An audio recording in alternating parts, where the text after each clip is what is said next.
Evangelho segundo escreveu João, capítulo 6, do versículo 30 ao 34, diz assim: Então perguntaram-lhe: que sinal milagroso mostrarás para que o vejamos e creamos em ti? O que farás? Os nossos antepassados comeram o maná do deserto, como está escrito: Ele lhes deu a comer o pão dos céus. E Jesus declarou-lhes: em verdade lhes digo que não foi Moisés quem deu a vocês o pão do céu, mas é o meu Pai quem dá a vocês o verdadeiro pão do céu. Pois o pão de Deus é aquele que desceu do céu e que dá a vida ao mundo. E eles disseram: Senhor, dai-nos deste pão. Amém? Este ensinamento de Jesus ocorre pouco tempo depois dele ter realizado um milagre que impactou grandemente as massas. Nós chamamos o milagre da multiplicação dos pães e dos peixes. 5.000 pessoas, somente homens, fora mulheres e crianças, foram alimentados por Jesus, sendo que a fonte original eram 5 pães e 2 peixinhos. Isso é um detalhe. Deus não tinha nada e criou todas as coisas. 2 peixinhos, 5 pãezinhos fazem um banquete. Jesus alimentou a alma das pessoas com as suas palavras e alimentou o corpo das pessoas com pão e com peixe. E a partir daquele momento, uma grande multidão passou a seguir Jesus, não por quem ele era, e não pelo que ele falava, mas sim pelo que ele podia dar a elas. As pessoas seguiam Jesus com o interesse de receber uma comida física, pão ou peixe, algo para saciar a fome do seu corpo físico, a fome momentânea. E neste cenário Jesus vai ser duro com eles, dizendo: ei, vocês estão me seguindo pelo motivo errado,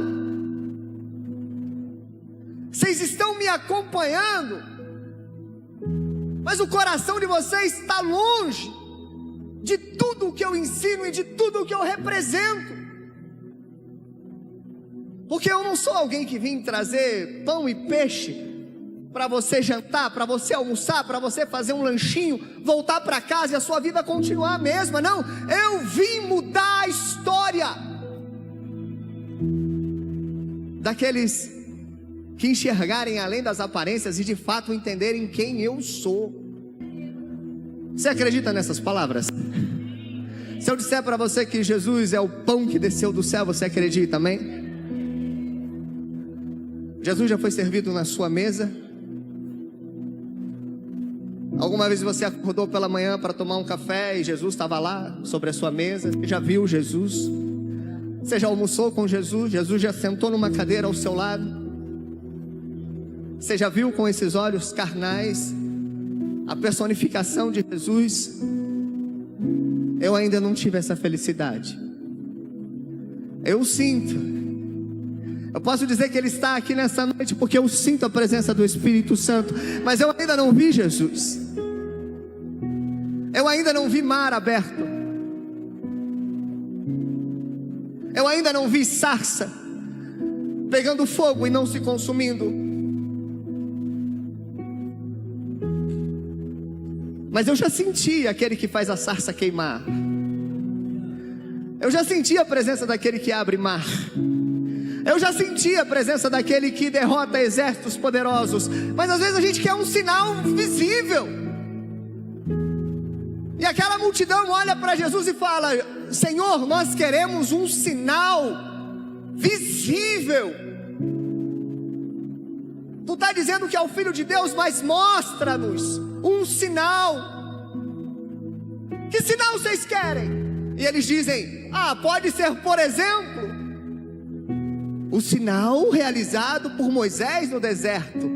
Porque quando os nossos pais caminhavam no deserto, choveu pão do céu. Moisés fez chover pão do céu.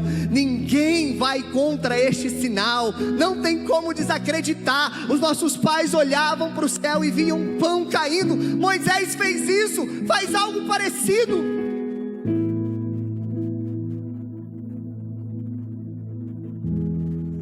E Jesus vai dizer para eles: vocês querem um sinal semelhante ao maná? É sério que é isso que vocês estão me pedindo? Eu não quero falar extensamente sobre o maná, mas só para você se familiarizar com o que aquela multidão pedia a Jesus. Assim que o povo saiu do Egito em direção a Canaã e eles peregrinaram durante 40 anos pelo deserto, Deus colocou uma nuvem sobre eles. Aquela nuvem dava sombra durante o dia e aquela nuvem se transformava numa coluna de fogo durante a noite. Eles eram protegidos, aquecidos e orientados pela nuvem. Mas no deserto não tem como plantar, não tem como colher. Então a maior manifestação da provisão de Deus sobre aquele povo era que todo dia pela manhã, aquela mesma nuvem que protegia, a mesma nuvem que orientava, era a nuvem que fazia chover pão. A primeira vez que o pão caiu, isso está lá em Êxodo capítulo 16, versículo 15. Eles abriram as portas das suas tendas e disseram Manahu, que na língua deles era: o que é isso? O que significa isso? E então aquele pãozinho que chovia todas as manhãs passou a ser chamado de Manahu ou maná. E durante 40 anos eles vão caminhar do deserto comendo maná, porque não interessava se fazia sol, se fazia chuva, se era primavera, se era outono. Não interessava como as pessoas acordavam, se elas estavam de bom humor ou de mau humor, se elas estavam tristes ou felizes, se elas estavam recebendo uma criança nova na sua casa ou sepultando um ente que tinha falecido. Não interessava as condições humanas. Todo dia, sem falha, sem falta, a nuvem derramava o pão da provisão sobre o povo. Deus nunca deixou de enviar a provisão. O maná era uma pequena semente, redondinha, flocosa e branca, que cobria a terra como uma geada. Ela caía à noite, entremeada com 2 camadas de orvalho. As pessoas colhiam e podiam moer, cozer, assar, podiam comer in natura, e era aquilo ali que sustentou o povo durante os 40 anos de caminhada pelo deserto. Eu posso falar a verdade, irmão? Nada é mais impressionante para o faminto do que olhar para o céu e ver o pão caindo. Tudo que o faminto quer é que caia pão sobre a sua mesa. E eu estou aqui para dizer que você serve um Deus que ainda pode e faz isso. Hoje eu estou aqui ministrando para vocês, e não é uma coincidência, mas a minha irmã veio aqui comigo hoje.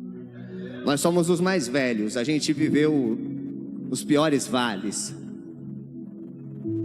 E a gente viu Deus provendo alimentos de maneira que a gente não consegue entender. Ainda criança, nós passamos meses que você abria a despensa e estava vazia, e você abria a geladeira e estava vazia. Só que no almoço e na janta o fogão estava funcionando, e não me pergunte como, porque Deus mandava as porções exatas para a gente almoçar e para a gente jantar. Jantar sem saber o que vai comer no almoço, e almoçar sem saber o que vai comer na janta, mas todos os dias, numa porção exata, Deus provendo as nossas necessidades. Irmão, mar aberto, coluna de fogo, Isso prova que Deus é poderoso, mas o maná caindo todos os dias em pequenas porções, exatamente o que você precisa para ficar de pé, mostra que este Deus poderoso é um Deus que cuida dos seus filhos em cada detalhe. Às vezes Deus vai te mandar um sapato que vai apertar o seu pé, não é o tamanho que você queria, mas o sapato vem. Às vezes Deus vai te mandar o arroz e você queria o feijão, mas a provisão vem. E eu tenho certeza que se eu sentasse aqui e pedisse para ouvir histórias de pessoas que receberam algum tipo de provisão de Deus na sua vida, ia ter uma fila enorme aqui. Porque eu olho para vocês e mais do que uma igreja, eu vejo um povo caminhando por um deserto, mas sendo sustentado pelo Deus que ainda faz chover maná sobre os nossos dias. Mas o maná, ele tem algumas condições bem definidas. Primeiro, o maná se manifesta em cenários de escassez. Não tem maná para quem está com sobra. Maná é para quem está com falta. Pastor Miquel, graças a Deus a minha vida está estabilizada, eu tenho um bom salário, na minha casa não tem faltado nada. Glória a Deus por isso, e que Deus continue te abençoando ainda mais, amém? Mas quem disse que escassez só diz respeito ao que comer?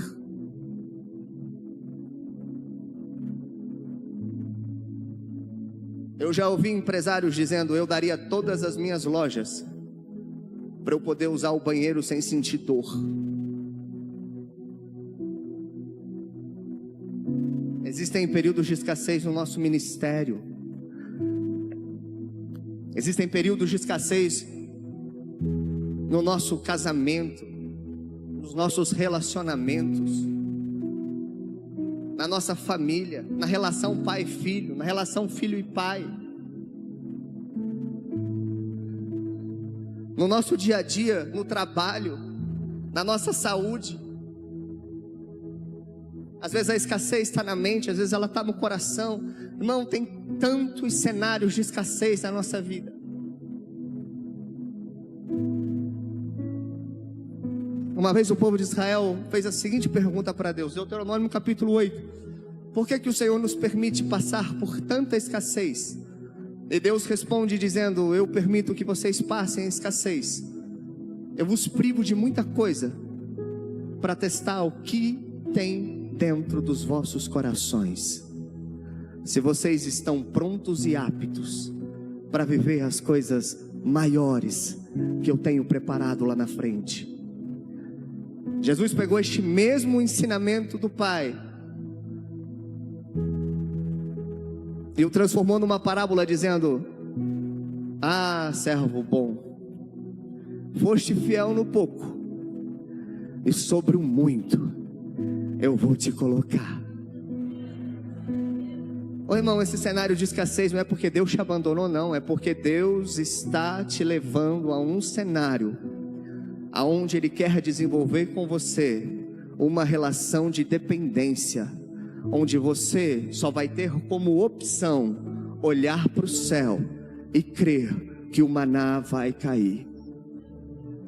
A gente passa muito tempo olhando em volta, olhando para a terra, para as coisas da terra, e a gente vai ficar distante de Deus, a gente vai se afastando de Deus. Aí Deus nos leva para o deserto, para cenários de escassez, e aí você olha para um lado é só areia, você olha para o outro é só pedra, você olha para frente, você olha para trás, não tem saída. Aí você olha para cima, e quando você olha para cima, você se lembra que existe um Deus que cuida de você o tempo todo. Só que às vezes as farturas da vida nos fazem esquecer que nós seremos para sempre dependentes do cuidado do Senhor. Ô irmão, nós ainda estamos no deserto. Nós já saímos do Egito, mas nós não entramos em Canaã. E entenda isso em nome de Jesus de uma forma espiritual. Você ainda não está na dispensação do leite e mel. Você está na dispensação do maná. E você não pode se esquecer disso. Não troque a sua relação e a sua intimidade com Deus por coisas da terra. Não perca o eixo do seu olhar. Olhe para cima. É de lá que vem a provisão. O maná demandava uma crença diária, a confiança de que Deus vai cuidar todos os dias. Não precisa aguardar, porque amanhã Deus vai mandar de novo. O maná, as pessoas colhiam o maná, e se elas levassem para casa mais do que elas consumiam, o maná apodrecia. Não tinha maná de ontem para comer, porque ele apodrecia. Era Deus dizendo: confie em mim que eu vou trazer coisa nova todos os dias. Abandona velho hábito, abandona velhas crenças e confia no renovo da minha misericórdia sobre vocês. Se apegar em coisa antiga é podridão. Creia no renovo. O maná, segundo algumas tradições, ele era tão rico no que o organismo precisava, que ele praticamente não gerava resíduos. Para você entender bem, era como se depois de comer maná, ninguém precisava usar banheiro para jogar alguma coisa fora. Tudo era aproveitável. E aqui vem o ponto. Maná atende a nossa necessidade. Maná não tem nenhum comprometimento com as nossas vaidades. Vaidade é excesso,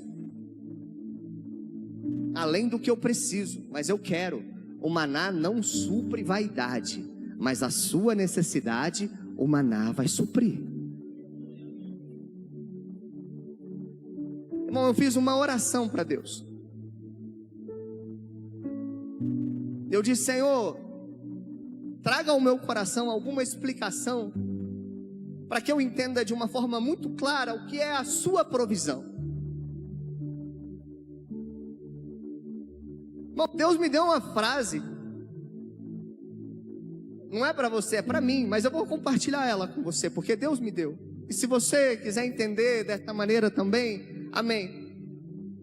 Provisão, Deus te coloca sentado junto a uma mesa.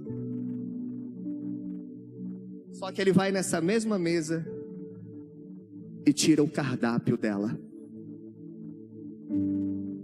Você vai comer, mas você não tem escolha. Você vai se alimentar, mas não é do jeito que você quer. O teu ego não vai ser alimentado. O teu eu não vai ser alimentado. A superficialidade não vai ser alimentada. A vaidade não vai ser alimentada. Mas a sua necessidade vai. Você não tem acesso ao cardápio, mas você tem acesso ao dono da cozinha.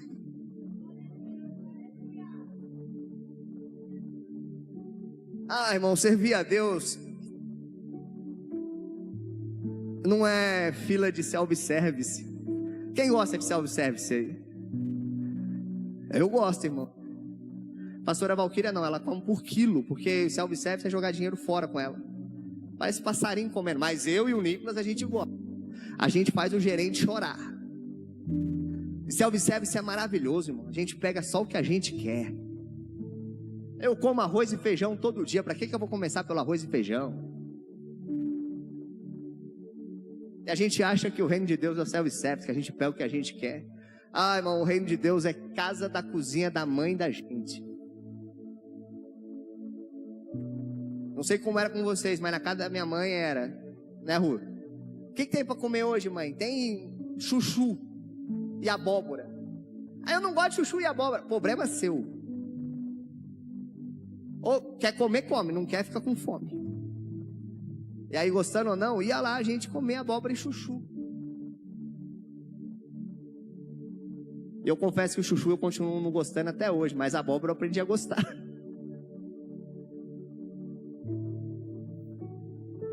Só que às vezes a minha mãe fazia o que tinha. Agora Deus, não, irmão, Deus está servindo o que você precisa. Ele sabe a medida exata que cada um de nós necessita para ficar de pé. Oh, irmão, Deus sabe o tamanho exato do vazio que existe em você, e Ele tem o alimento certo para preencher essa ausência.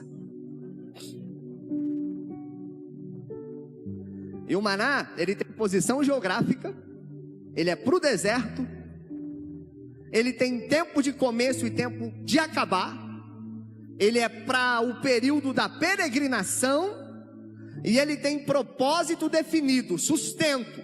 Ele começa quando a gente sai do Egito, e ele termina quando a fronteira de Canaã é cruzada. Então, enquanto você não passar pelas portas do céu, aonde sim você vai viver de leite e mel, você pode ter certeza que Deus vai estar cuidando de você a todo momento. Mas só come maná quem fica debaixo da nuvem. Só come maná quem se move com a nuvem. E a nuvem representa a presença de Deus. Então Deus cuida dos seus. Se você se colocar na posição de estar entre aqueles que são dele. Amém? Eu quero ler com você uma análise sobre o maná feita por um rabino chamado Yank Tauber. E ele diz assim: logo depois que o maná começou a cair, nós recebemos a Torá no Monte Sinai. Durante as 4 décadas seguintes, nós atravessamos o deserto, comendo o maná e estudando a Torá.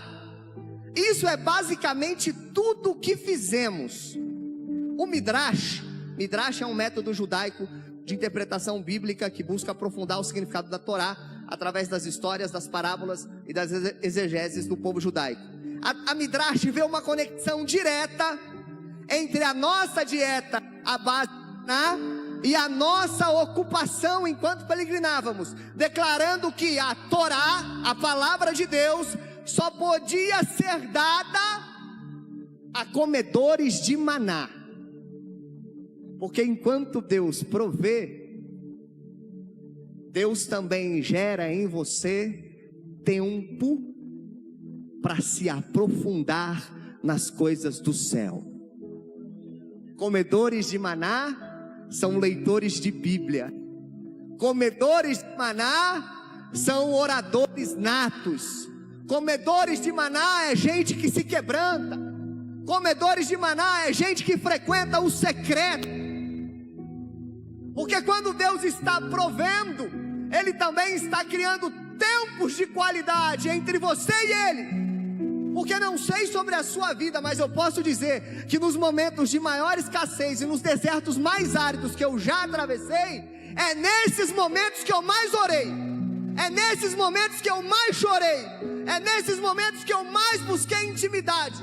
Então às vezes Deus vai te levar para um cenário onde só tem maná para comer, para você se lembrar que Ele quer ser íntimo de você outra vez. Tempo de qualidade. Senhor, mas a minha vida está uma droga, está uma dificuldade. E Deus no céu falando: mas você percebeu que está passando muito mais tempo comigo agora?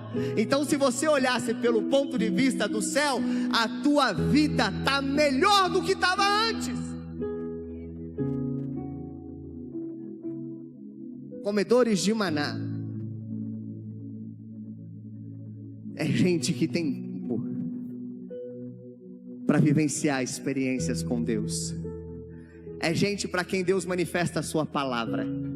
É gente para quem Deus manifesta as suas visões. É gente para quem Deus manifesta os seus mistérios. É gente para quem o Espírito entrega dons. E às vezes tudo isso é aprimorado na base do fogo, na base do polimento, na base do martelo com a bigorna. Porque Deus molda, Deus forja, Deus refina, e tudo isso num momento dói, mas é só Deus preparando o seu povo para viver a promessa de Canaã. Para entrar em Canaã, tem que comer maná, e tem que amar a Torá, tem que amar a palavra, tem que viver a palavra. E agora voltando à conversa que Jesus está tendo com as pessoas, e as pessoas estão dizendo para ele, um sinal muito interessante é o sinal que Moisés deu, o maná que caía. E Jesus vai lembrar eles dizendo assim: vocês se lembram o que vocês disseram sobre o maná? O primeiro dia foi lindo, maravilhoso, o segundo dia também, mas vocês se lembram que com o tempo vocês foram se cansando do maná? Vocês se lembram que os vossos pais disseram: cansamos deste pão vil,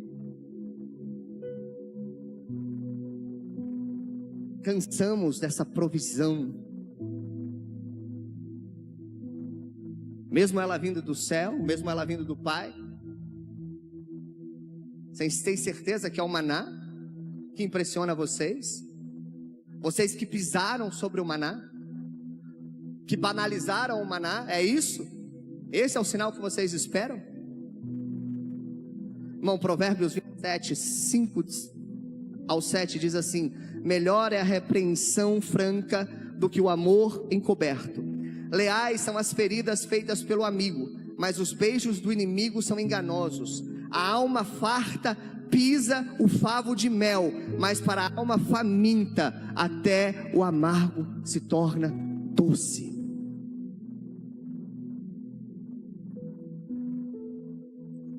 Irmão, não banaliza o maná, não despreza a provisão de Deus para a sua vida. Hoje você reclama do mesmo emprego que algum tempo atrás você saiu daquela firma louvando a Deus porque a porta tinha sido aberta. Você reclama do seu carro, sendo que há um tempo atrás você até chorou de alegria quando você entrou nele pela primeira vez.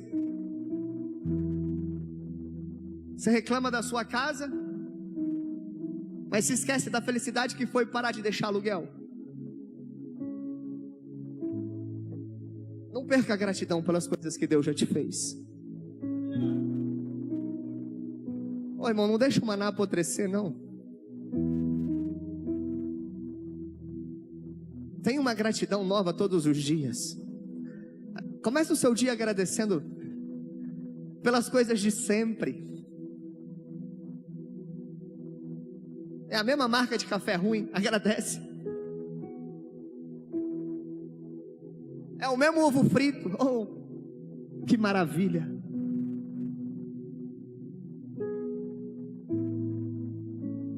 Não deixa o maná apodrecer, não deixa o que era doce virar amargo. Pelo contrário, transforma o amargo em algo doce. Transforma a sua necessidade de hoje em gratidão ao Senhor pela provisão presente, não do jeito que você queria, mas do jeito que você precisava para atravessar o deserto. Irmão, quando o deserto acabar, vai melhorar. Canaã é fértil, lá tem lugar aonde você vai plantar uva, lá tem lugar aonde vai ter tanta oliveira que você vai pisar o azeite, vai melhorar.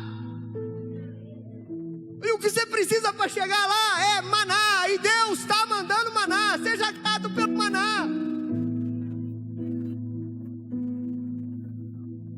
Jesus está olhando para as pessoas e dizendo: olha, eu não vou dar um sinal como o maná de novo, porque Deus está dando a vocês um pão melhor do que o maná.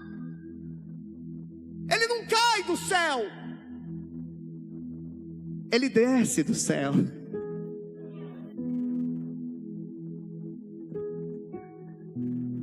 Eu sou o pão da vida que Deus enviou a vocês. Os seus antepassados comeram maná do deserto e morreram.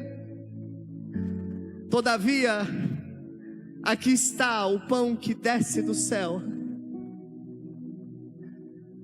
E não vai morrer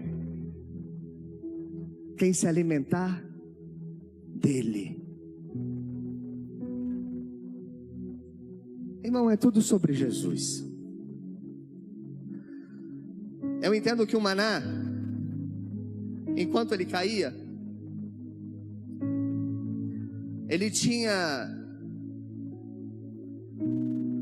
ele era um sinal, ele era um ensinamento e ao mesmo tempo ele era uma profecia, que vale para nós ainda hoje. Ele era um ensino sobre a dependência do povo de Deus para com o seu Deus. Ele era um sinal de fidelidade de Deus para com o seu povo e do seu povo para com Deus. E ele era uma profecia apontando para o Cristo que viria como a provisão definitiva, que mataria de vez a fome do homem, não por um momento, mas por toda uma eternidade. E antes de irmos para o ponto final dessa mensagem, eu ouvi algo sobre a caminhada de Israel pelo deserto que eu achei maravilhoso, que era a forma que eles tinham que se mover. Enquanto eles estavam caminhando debaixo dessa nuvem que chovia maná, e se a nuvem parava, todo mundo parava. Se a nuvem ficasse um dia parado, todo mundo ficava um dia parado. Se a nuvem ficasse um ano parado, todo mundo ficava parado um ano. E quando a nuvem se movia, todo mundo se movia junto. E quando a nuvem parava, eles tinham que montar o tabernáculo, que era a presença de Deus. No tabernáculo, cuidando do tabernáculo, ficava a tribo de Levi. As outras tribos, já contando a tribo de Manassés e Efraim, os filhos de José, 12 tribos. 3 ficavam para lá, 3 ficavam para cá, 3 ficavam para cá e 3 ficavam para cá. Um retângulo nos 4 flancos do tabernáculo. Mas as tribos que ficavam aqui em cima, Efraim, Manassés e Benjamim, eram em torno de 130 mil homens, fora mulheres e crianças. A tribo que ficavam aqui, Naftali, Azer e Dan, 160 mil homens, fora mulheres e crianças. A tribo que ficava deste lado, Ruben, Simeão e Gade, em torno de 106 mil homens, fora mulheres e crianças. E a tribo que ficava mais abaixo, ou as tribos que ficavam mais abaixo, Zebulon, Issacar e Judá, a maior de todas elas, mais de 200 mil homens. Então eram 3 retângulos, meio parecidos, mas o retângulo de baixo ele era muito maior. Muito maior, ele tinha um braço maior. Então quando a nuvem começava a se mover, eles tinham que levantar acampamento e manter essa posição e caminhar pelo deserto nessa posição. Tabernáculo no centro, uma contingente aqui, outro aqui e um povo aqui atrás, a maior de todas os agrupamentos aqui atrás. As pessoas olhavam para a nuvem e elas viam o pão caindo do céu. Só que quem olhava da nuvem para baixo via uma cruz se movendo pelo deserto, apontando na direção da terra prometida. Os israelitas ainda não entendiam, eles só viam o pão caindo, mas o céu já estava fazendo o sacrifício final, o cordeiro já estava sendo imolado, a cruz já estava apontando o caminho. O pão definitivo já estava sendo revelado a nós. E o pão veio. E foi servido para nós em uma cruz.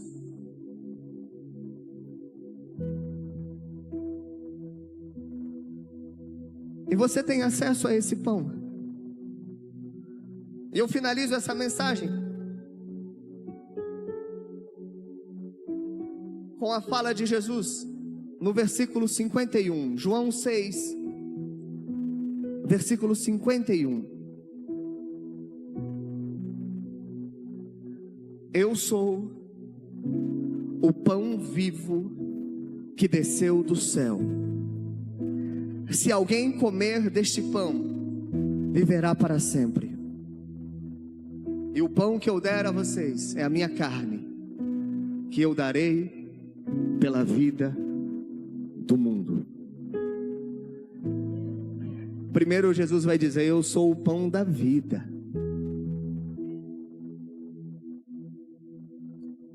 É mais abrangente.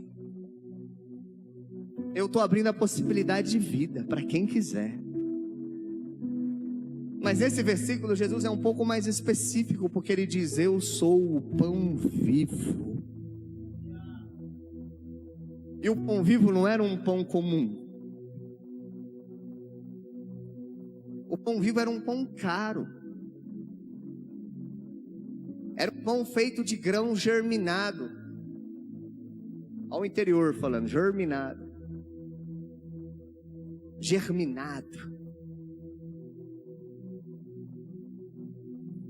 Era um pão que acreditava-se que tinha maior valor nutritivo. Ele dava mais energia, ele dava mais disposição, ele ajudava na recuperação do vigor. Mas era um pão difícil de fazer. Então esse pão só era servido para 3 tipos de pessoas. Alguém que estivesse muito enfermo, muito doente. Quem estava muito doente recebia o pão vivo. E aí Jesus está olhando para aquela multidão cheia de problema, irmão. Problema no corpo, problema na alma, enfermos na mente, enfermos nos relacionamentos, e dizendo: eu sou o pão vivo. Eu tenho cura. O que vocês precisam? Onde vocês precisam ser curados? Eu sou o pão vivo, servindo aos enfermos, aos inválidos.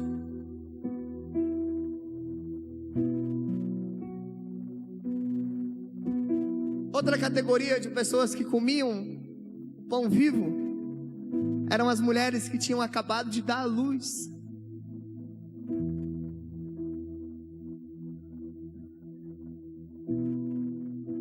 Irmão, eu posso dizer que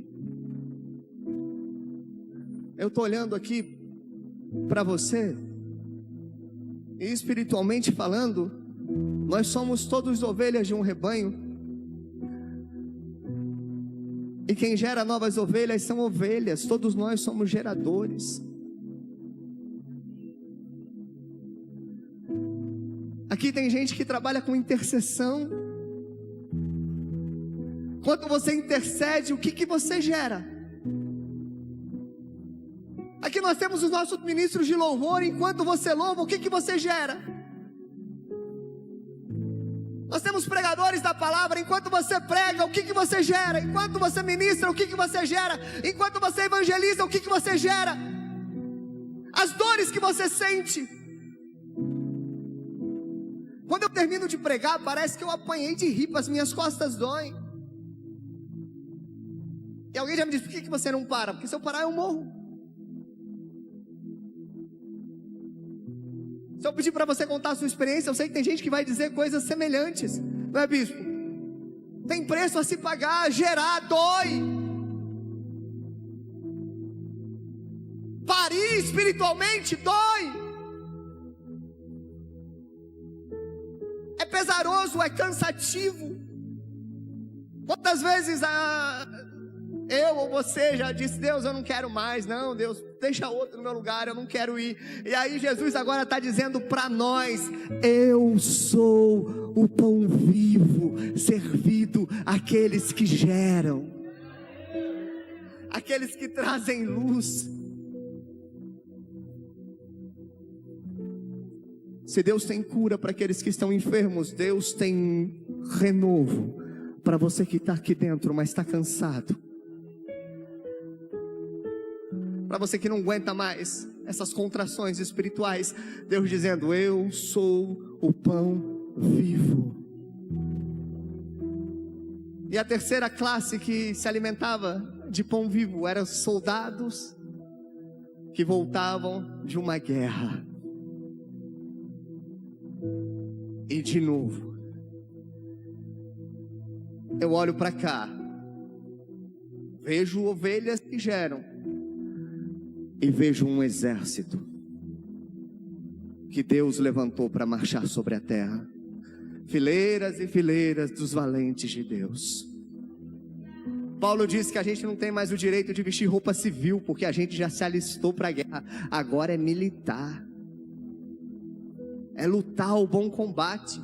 Combater o bom combate, acabar a carreira e guardar a fé. Não tem volta. Mas lutar cansa, a gente é ferido na batalha. E às vezes a gente está se arrastando, a gente entra aqui se arrastando, dizendo: Deus, eu não aguento mais lutar. E quando você entra nessa casa, ou quando você entra no secreto, a mesa está posta, e sobre a mesa o pão vivo, dizendo: come, se fortalece, porque a batalha não acabou e a sua jornada ainda é longa.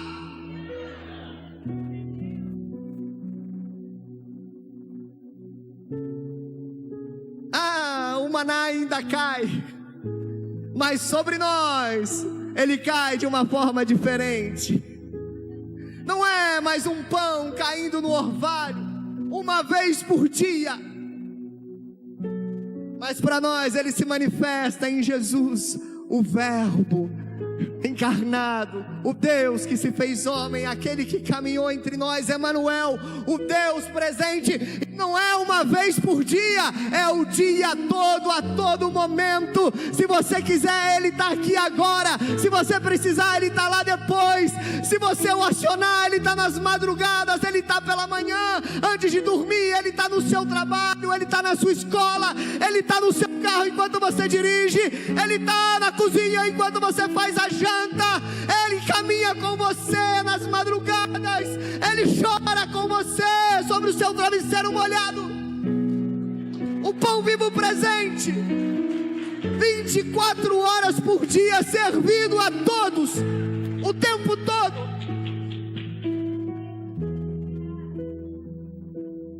E o que mais que a gente precisa?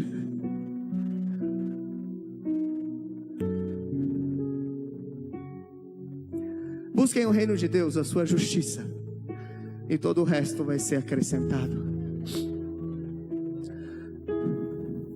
Fica de pé.